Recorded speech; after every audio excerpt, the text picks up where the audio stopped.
दोस्तों, ये कहानी हर पति पत्नी के लिए बड़ी सीख है, जो छोटी छोटी बातों पर लड़ते हैं और इन झगड़ों को बड़ा बना के अलग होने का डिसीजन लेते हैं। प्यार और झगड़ा तो एक सिक्के के दो पहलुओं की तरह हैं, दोनों को स्वीकार करना होगा, तभी ये पवित्र रिश्ता अपनी मंजिल तक पहुंच पाएगा। शादीशुदा लोगों को एक बड़ी सीख देने वाली कहानी, पति पत्नी की कहानी। पत्नी ने न जाने क्या किया था कि पति ने उसे एक के बाद एक कई थप्पड़ मार दिए। हमेशा हर सिचुएशन को शांति से हैंडल करने वाली पत्नी भी इस बार इतनी गुस्सा हो गई कि उसने अपनी चप्पल ही निकाल कर अपने पति की ओर, चप्पल पति के बालों को छूते हुए निकल गई। ये किस्सा यहीं पर खत्म हो सकता था, मगर पति ने इसे अपनी मर्दानगी का विषय बना लिया और बात का बद से बदतर हो गई। रिश्तेदारों ने भी आग में घी का काम किया। किसी ने कहा, जो औरत अपने पति को चप्पल से मार सकती है वो ना ही तो वफादार हो सकती है और ना ही पतिव्रता। ऐसी औरत परिवार ही नहीं, पूरे समाज पर कलंक की तरह है। बीवी के पक्ष वाले कहाँ पीछे रहने वाले थे। किसी ने कहा, 21वीं सदी में भी जो स्त्री के साथ मारपीट करती हैं उन्हें तो जेल भेज देना चाहिए। तो कोई और कहता, जरूर उसको कोई और पसंद आ गई होगी, इसलिए अब पत्नी से मारपीट करने लगा है। बात कोर्ट तक पहुंच गई। दोनों पक्षों ने एक दूसरे के खिलाफ केस फाइल कर दिया। पति ने चरित्रहीन होने का तो पत्नी ने दहेज और शारीरिक उत्पीड़न का आरोप लगाया। 3 वर्षों से अधिक समय के लिए केस चला था। इन 3 वर्षों के दौरान दोनों पति पत्नी अलग अलग रह रहे थे।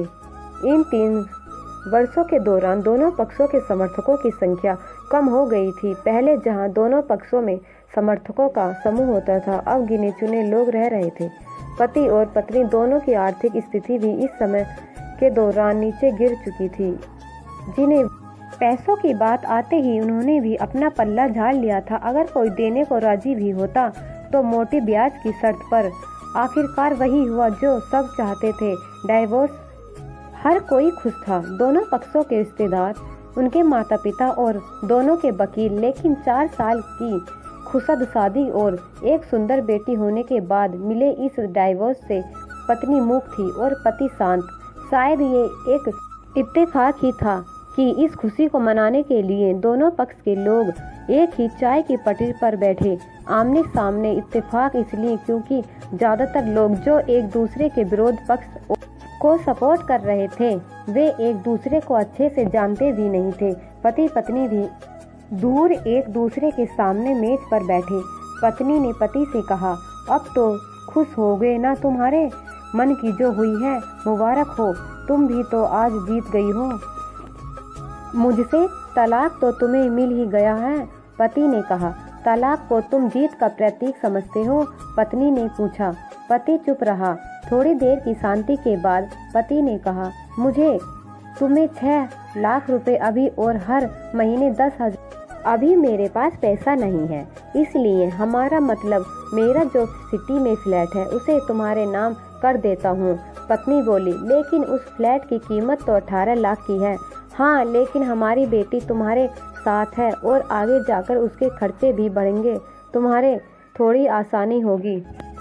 पति ने कहा, नहीं नहीं, मुझे सिर्फ 6 लाख ही देना और तुम हर महीने 10,000 तो देने ही वाले हो, मैं मैनेज कर लूँगी। अगर 6 लाख नहीं है तब भी कोई बात नहीं।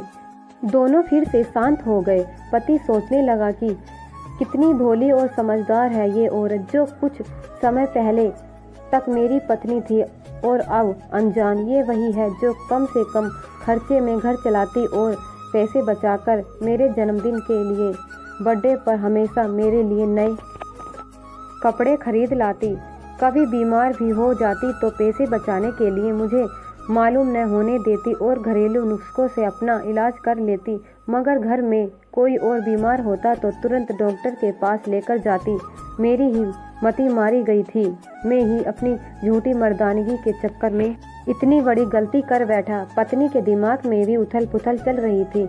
अभी भी वैसा का वैसा ही है। पहले भी खुद से ज़्यादा हमारे बारे में सोचता था और अब भी वही कर रहा है। ये वही आदमी है जो मुझे एक्सीडेंट से बचाने के लिए खुद मोटरसाइकिल के आगे कूद पड़ा था और अपनी उंगली तुड़वा बैठा था। पता नहीं कौन सी मनुष्य घड़ी में झगड़ा कर बैठी।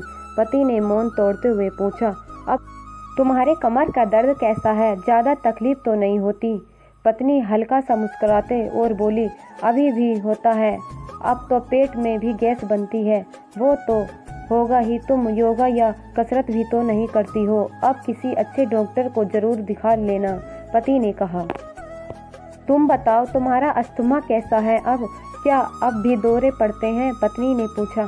हाँ पड़ते हैं, पहले से ज़्यादा, क्योंकि अक्सर इन्हेलर भूल जाया करता हूँ याद दिलाने के लिए, तुम जो नहीं हो अब, पति बोला। पत्नी के आंखों में आंसू आ गए और बोली, तुम्हें मेरे चरित्र पर सवाल नहीं उठाने चाहिए था, तो ये परिस्थिति आती ही नहीं। हाँ मैं जान अच्छी हो, तुमसे गलती हो गई, बहुत बड़ी गलती। मैं लोगों के बहकावे में आ गया था, पति बोला। तुमने भी तो मुझ पर दहेज का इल्ज़ाम लगाया था। वो बोला गलत था और इस बात का मुझे भी पछतावा हुआ, पत्नी ने कहा। पति कुछ कहना चाहता था लेकिन हिचकिचा रहा था। पत्नी ने पूछा, कुछ कहना चाहते हो? वो बोला, क्या सब पहले जैसा नहीं हो सकता? क्या मतलब? पत्नी बोली, मतलब कि हम फिर से पहले की तरह पति पत्नी बनकर सच्चे दोस्त बनकर नहीं रह सकते, पति बोला। पर ये डाइवोर्स के पेपर दिखाते हुए पत्नी ने कहा, फाड़ देते हैं। पति ने अपने पास रखे डाइवोर्स के पेपर फाड़ते हुए कहा। पत्नी ने भी अपने पास रखे पेपर फाड़ दिए। सभी हैरान थे, वकील, रिश्तेदार और माँ बाप। पति पत्नी दोनों एक दूसरे के हाथ में हाथ पकड़े अपने घर की तरफ चलने लगे। दोनों पति पत्नी अपने घर चले गए और खुशी खुशी अपना जीवन जीने लगे।